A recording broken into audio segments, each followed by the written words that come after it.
আসসালামু আলাইকুম। জোনালস একাডেমির পক্ষ থেকে আজকের অনলাইন ক্লাসে আপনাদের সবাইকে স্বাগতম। আজকে আমরা হিসাব বিজ্ঞান বইয়ের প্রথম অধ্যায় হিসাব বিজ্ঞান পরিচিতি আলোচনা করব।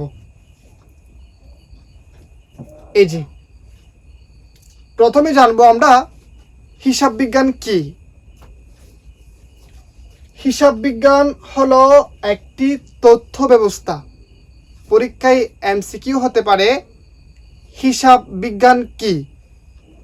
হিসাব বিজ্ঞান হলো একটি তথ্য ব্যবস্থা যেখানে একটি ব্যবসায়ী প্রতিষ্ঠানের লেনদেন সমূহ শনাক্তকরণ, লিপিবদ্ধকরণ এবং সংশ্লিষ্ট ব্যবহারকারীদের নিকট তথ্য সরবরাহ সংক্রান্ত কার্যগুলি সম্পাদন করা হয়। আসলে আসবে পরীক্ষায় হিসাব বিজ্ঞান কি। হিসাব বিজ্ঞান হলো একটি তথ্য ব্যবস্থা। এরপর জানবো হচ্ছে হিসাব রক্ষণ। অনেকজন মনে করে হিসাব বিজ্ঞান এবং হিসাব রক্ষণ একই, আসলে এটা পার্থক্য আছে। এবার আমরা দেখি হিসাব রক্ষণ কি। আর্থিক লেনদেন সমূহ হিসাবের বইসমূহে লিপিবদ্ধ করার প্রক্রিয়াকে হিসাব রক্ষণ বলে। তাহলে আমরা জানলাম কি আর্থিক লেনদেন সমূহ হিসাবের বইসমূহে লিপিবদ্ধ করার প্রক্রিয়াকে হিসাব রক্ষণ বলে। হিসাব বিজ্ঞান কি আর হিসাব রক্ষণ কি? হিসাব বিজ্ঞান হলো তথ্য ব্যবস্থা যেখানে প্রতিষ্ঠানের লেনদেন সমূহ কি করা হয়, শনাক্তকরণ, লিপিবদ্ধকরণ এবং সংশ্লিষ্ট ব্যবহারকারীদের তথ্য সরবরাহ করুন। আর হিসাব রক্ষণ মানে হচ্ছে লেনদেন সমূহ হিসাবের বইসমূহে লিপিবদ্ধকরণ। আচ্ছা, এরপর দেখবো আমরা খুব বেশি গুরুত্বপূর্ণ, দেখেন হিসাব বিজ্ঞানের প্রধান উদ্দেশ্য আর হিসাব রক্ষণের প্রধান উদ্দেশ্য। হিসাব বিজ্ঞানের প্রধান উদ্দেশ্য তথ্য সরবরাহ করা। হিসাব রক্ষণের প্রধান উদ্দেশ্য লেনদেন লিপিবদ্ধ করা। তাহলে পরীক্ষায় যদি এমসিকিউ আসে হিসাব বিজ্ঞানের প্রধান উদ্দেশ্য কি? তথ্য সরবরাহ করা। হিসাব রক্ষণের প্রধান উদ্দেশ্য কি? লেনদেন লিপিবদ্ধ করা। এরপর হিসাব বিজ্ঞান একটি চিন্তনীয় কাজ, হিসাব রক্ষণ একটি করণীয় কাজ। তাহলে আমরা খুব গুরুত্বপূর্ণ 4টা এমসিকিউ শিখব। হিসাব বিজ্ঞানের প্রধান উদ্দেশ্য কি? তথ্য সরবরাহ করা। হিসাব রক্ষণের প্রধান উদ্দেশ্য কি? লেনদেন লিপিবদ্ধ করা। হিসাব বিজ্ঞান কি ধরনের কাজ? চিন্তনীয় কাজ। হিসাব রক্ষণ কি ধরনের কাজ? করণীয় কাজ। এরপর হিসাব বিজ্ঞান তথ্যর ব্যবহারকারী, ইউজার্স অফ অ্যাকাউন্টিং ইনফরমেশন। হিসাব বিজ্ঞান তথ্যর ব্যবহারকারী হচ্ছে দুই ধরনের, একটা হচ্ছে আভ্যন্তরীণ আর একটা হচ্ছে বাহ্যিক ব্যবহারকারী। খুব গুরুত্বপূর্ণ বিষয়, দেখেন হিসাব বিজ্ঞান তথ্যর ব্যবহারকারী কয় ধরনের? দুই ধরনের, একটা হচ্ছে অভ্যন্তরীণ ব্যবহারকারী আর একটা হচ্ছে বাহ্যিক ব্যবহারকারী। অভ্যন্তরীণ ব্যবহারকারীর মধ্যে কি কি আছে? মালিক, ব্যবস্থাপক। পরীক্ষায় এমসিকিউ হতে পারে নিচের কোনটি হিসাব বিজ্ঞানের অভ্যন্তরীণ ব্যবহারকারী? তখন দেখবেন এই অপশনগুলো দেওয়া থাকবে। তাহলে হিসাব বিজ্ঞানের অভ্যন্তরীণ ব্যবহারকারীর মধ্যে কি কি আছে? মালিক, ব্যবস্থাপক। আর বাহ্যিক ব্যবহারকারীর মধ্যে আছে কি? সরকার, পাওনাদার, ঋণ প্রদানকারী প্রতিষ্ঠান, বিনিয়োগকারী, শ্রমিক ও কর্মচারী। তাহলে আমরা জানলাম হিসাব বিজ্ঞান তথ্যর ব্যবহারকারী কয় ধরনের? দুই ধরনের। এই যেগুলো হচ্ছে অভ্যন্তরীণ আর এগুলো হচ্ছে বাহ্যিক। এখান থেকে বেশিরভাগ সময় একটা এমসিকিউ আসে। আচ্ছা, তারপর এই যে ফাদার অফ অ্যাকাউন্টিং, হিসাব বিজ্ঞানের জনক। আচ্ছা, হিসাব বিজ্ঞানের জনককে? লুকা ফেসিউলি। লুকা ফেসিউলিকে আধুনিক হিসাব বিজ্ঞানের জনক বলে অভিহিত করা হয়। তাহলে হিসাব বিজ্ঞানের জনক কে? লুকা ফেসিউলি। তার জন্ম কত সালে? 1445 সালে। তিনি কোথায় জন্মগ্রহণ করেন? ইতালির ভেনিস শহরে। বিখ্যাত গণিতবিদ ও আধুনিক হিসাব বিজ্ঞানের জনক লুকা ফেসিউলি 1517 সালে মৃত্যুবরণ করেন। তাহলে আমরা জানবো হিসাব বিজ্ঞানের জনককে লুকা ফেসিউলি। কখন জন্মগ্রহণ করে? 1445 সালে। কোথায় জন্মগ্রহণ করে? ইতালির ভেনিস শহরে। তিনি কি ছিলেন? গণিতবিদ। তিনি কখন মৃত্যুবরণ করেন? 1517 সালে। এই যে হিসাব বিজ্ঞানের জনকের লুকা ফেসিউলির ছবি দেওয়া হয়েছে। আচ্ছা, এরপর হিসাব বিজ্ঞানের প্রাথমিক উদ্দেশ্য।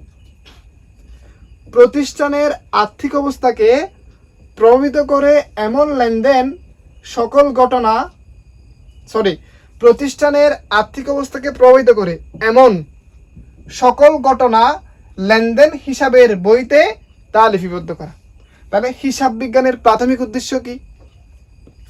একটা প্রতিষ্ঠানের আর্থিক অবস্থাকে প্রভাবিত করে এমন ঘটনা লেনদেন হিসাবের বইতে লিপিবদ্ধ করা। হিসাব বিজ্ঞানের প্রধান উদ্দেশ্য কি? আমরা একটু আগে শিখছিলাম, তথ্য সরবরাহ করা। তাহলে হচ্ছে হিসাব বিজ্ঞানের প্রাথমিক উদ্দেশ্য এবং হিসাব বিজ্ঞানের প্রধান উদ্দেশ্য। হিসাব বিজ্ঞানের প্রধান উদ্দেশ্য কি? তথ্য সরবরাহ করা। আচ্ছা, এরপর হিসাব বিজ্ঞান এবং হচ্ছে হিসাব রক্ষণ আলাদা করে দেখাইছি। এই হিসাব বিজ্ঞান আর হচ্ছে হিসাব রক্ষণ খুব গুরুত্বপূর্ণ এমসিকিউর জন্য। বিগত বছরগুলোতে দেখছিলাম এখান থেকে অনেক এমসিকিউ আসছে। আমরা দেখি হিসাব বিজ্ঞান কি? তথ্য ব্যবস্থা। হিসাব বিজ্ঞান কি? ব্যবসায়ের ভাষা। হিসাব বিজ্ঞান কি? সামাজিক বিজ্ঞান। হিসাব বিজ্ঞান কি? ব্যবসায় ব্যবস্থাপনার মৌলিক উপাদান। হিসাব বিজ্ঞান কি? কলা ও বিজ্ঞান। হিসাব বিজ্ঞান কি? ধারাবাহিক প্রক্রিয়া। হিসাব বিজ্ঞান কি? চিন্তনীয় কাজ। পরীক্ষায় এমসিকিউতে আসার সম্ভাবনা বেশি এখান থেকে। বিগত বছরগুলোতে দেখছিলাম অনেক এমসিকিউ আসছে এখান থেকে। তাহলে আমরা আবার বলি, হিসাব বিজ্ঞান কি? তথ্য ব্যবস্থা, ব্যবসায়ের ভাষা, সামাজিক বিজ্ঞান, ব্যবসায়ী ব্যবস্থাপনার মৌলিক উপাদান, কলা ও বিজ্ঞান, ধারাবাহিক প্রক্রিয়া, চিন্তনীয় কাজ। তারপর হিসাব রক্ষণ। হিসাব রক্ষণের ইনপুট কি? লেনদেন। হিসাব রক্ষণের ইনপুট কি? লেনদেন। হিসাব রক্ষণের মূল ভিত্তি কি? দুই তরফা দাখিলা পদ্ধতি। হিসাব রক্ষণের মূল ভিত্তি কি? দুই তরফা দাখিলা পদ্ধতি। হিসাব রক্ষণের প্রধান উদ্দেশ্য কি? লেনদেন লিপিবদ্ধ করা। হিসাব রক্ষণের প্রধান উদ্দেশ্য কি? লেনদেন লিপিবদ্ধ করা। এই যে আসছে হিসাব বিজ্ঞান। হিসাব বিজ্ঞানের ইনপুট কি? লেনদেন বা আর্থিক ঘটনা। তাহলে আমরা জানলাম হিসাব বিজ্ঞানের ইনপুটও লেনদেন, হিসাব রক্ষণের ইনপুটও লেনদেন। হিসাব বিজ্ঞানের ইনপুট লেনদেন, আউটপুট আর্থিক বিবরণী, প্রবেশদ্বার জাবেদা, মূলভিত্তি দুই তরফা দাখিলা পদ্ধতি। প্রধান উদ্দেশ্য তথ্য সরবরাহ করা। কাকে? আগ্রহী ব্যবহারকারীদের নিকট। আর সর্বজনীন শাখা হলো মানব সম্পদ হিসাব বিজ্ঞান। খুব গুরুত্বপূর্ণ বিষয় দেখেন, হিসাব বিজ্ঞানের ইনপুট কি? ইনপুট হচ্ছে লেনদেন। হিসাব বিজ্ঞানের আউটপুট কি? আর্থিক বিবরণী ও প্রতিবেদন। হিসাব বিজ্ঞানের মূলভিত্তি কি? দুই তরফা দাখিলা পদ্ধতি। হিসাব বিজ্ঞানের প্রবেশদ্বার বা দরজা কি? জাবেদা। হিসাব বিজ্ঞানের প্রধান উদ্দেশ্য কি? তথ্য সরবরাহ করা। কাকে তথ্য সরবরাহ করা? আগ্রহী ব্যবহারকারীদের নিকট তথ্য সরবরাহ করা। হিসাব বিজ্ঞানের সর্বজনীন শাখা হলো মানব সম্পদ হিসাব বিজ্ঞান।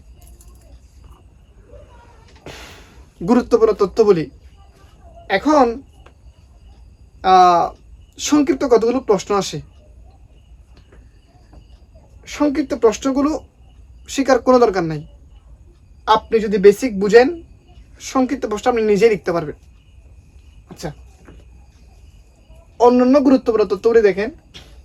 হিসাব বিজ্ঞানের আদিভূমি বলা হয় ভেনিস নগরীকে। হিসাব বিজ্ঞানের আদিভূমি বলা হয় কোথায়? যে ভেনিস নগরীকে। ডেবিট ও ক্রেডিট শব্দ দুটি উদ্বুদ্ধ হয়েছে কোন শব্দ থেকে? ল্যাটিন শব্দ থেকে। ডেবিট ও ক্রেডিট শব্দ দুটি উদ্বুদ্ধ হয়েছে কোন শব্দ থেকে? ল্যাটিন শব্দ থেকে। সর্বপ্রথম ডেবিট ও ক্রেডিট শব্দ দুটি ব্যবহৃত হয় কোথায়? ইতালিতে। 10 নভেম্বরকে আন্তর্জাতিক হিসাব বিজ্ঞান দিবস বলা হয়। আন্তর্জাতিক হিসাব বিজ্ঞান দিবস কখন? 10 নভেম্বর। প্রতিটি ব্যবসায়িক লেনদেন প্রভাবিত করে কাকে? হিসাব সমীকরণকে। হিসাব সমীকরণ মানে কি? এ সমান সমান এল প্লাস ওই, এটা হচ্ছে হিসাব সমীকরণ। আচ্ছা, প্রতিটি লেনদেন প্রভাবিত করে কাকে? হিসাব সমীকরণকে। হিসাব সমীকরণের মূল ভিত্তি কি? দুই তরফা দাখিলা পদ্ধতি। আমরা একটা জিনিস দেখলাম, হিসাব বিজ্ঞানের মূল ভিত্তি দুই তরফা দাখিলা পদ্ধতি, হিসাব রক্ষণের মূল ভিত্তি দুই তরফা দাখিলা পদ্ধতি, হিসাব সমীকরণের মূল ভিত্তি দুই তরফা দাখিলা পদ্ধতি। হিসাব বিজ্ঞানের, হিসাব রক্ষণের, হিসাব সমীকরণের মূল ভিত্তি কি? দুই তরফা দাখিলা পদ্ধতি। আচ্ছা, সম্পদ সমান সমান দায় প্লাস মালিকানা সত্ত্ব। সম্পদকে অ্যাসেটস বলে, দায়কে লাইবিলিটিস, মালিকানা সত্ত্বকে অনার সিকিউরিটি। মালিকানা সত্ত্বের উপাদান কয়টা? 4টা। মালিকানা সত্ত্বের উপাদান কয়টা? 4টা। মূলধন যোগ আয় বিয়োগ ব্যয় বিয়োগ উত্তোলন। খুব গুরুত্বপূর্ণ বিষয়, আপনারা এগুলো নোট করবেন। এই যে আচ্ছা, 2000 টাকার কোর্স মাত্র 499 টাকা পেয়ে যাচ্ছেন আপনি। অর্থাৎ এই কোর্সে ভর্তি হলে আপনি কি সুবিধা পাবেন? আপনি হচ্ছে 3টা বই শেষ করতে পারবেন একদম ফ্রিতে। সরি, ফ্রিতে মিসিং, ফ্রিতে না, মানে 3টা বই শেষ করতে পারবেন। হিসাব বিজ্ঞান, ফিন্যান্স এবং ব্যবসা উদ্যোগ, 3টা বই মাত্র 499 টাকায় পেয়ে যাচ্ছেন। আর কোর্সে ভর্তি না হলেও কোনো সমস্যা নাই, যে ফ্রি ক্লাসগুলো দিব এগুলো করলে মোটামুটি অনেক কিছু শিখতে পারবেন। কিন্তু কোর্সে ভর্তির একটা সুবিধা কি? সবগুলো ক্লাস পাবেন। অর্থাৎ আপনি একবার ভর্তি হবেন, পরীক্ষার আগের দিন শুধু ভিডিওগুলো দেখতে পারবেন। এটা হচ্ছে আপনার সুবিধা। আচ্ছা, এরপর শেষ আমাদের ক্লাস। এটা হচ্ছে ডাবল হয়ে গেছে। আর বলবো কি, আপনারা তো বুঝতেন বিষয়টা। যারা আমার কোর্সে ভর্তি হতে চান, এই নাম্বারে যোগাযোগ করবেন। আমার সাথে হোয়াটসঅ্যাপে যোগাযোগ করলে সিস্টেম দেখাই দেবো কীভাবে আপনারা ভর্তি হবেন সেটা। আর ক্লাসটি যদি ভালো লাগে থাকে তাহলে অবশ্যই শেয়ার করবেন। ধন্যবাদ সবাইকে। আসসালামু আলাইকুম।